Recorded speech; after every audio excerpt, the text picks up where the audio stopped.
In this question, you have to match the items in list 1 with those in list 2.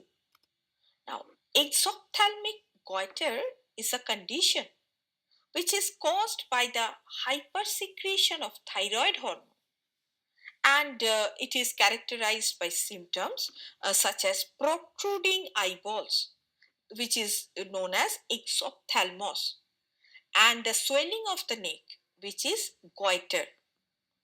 Thus, A matches with 3.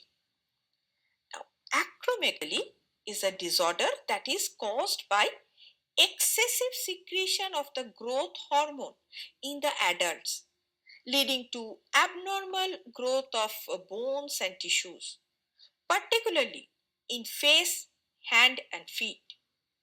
Thus, B matches with 4.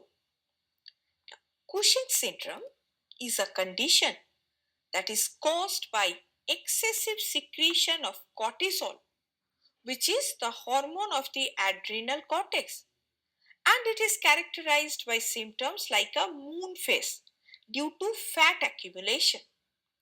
Thus, C matches with 1.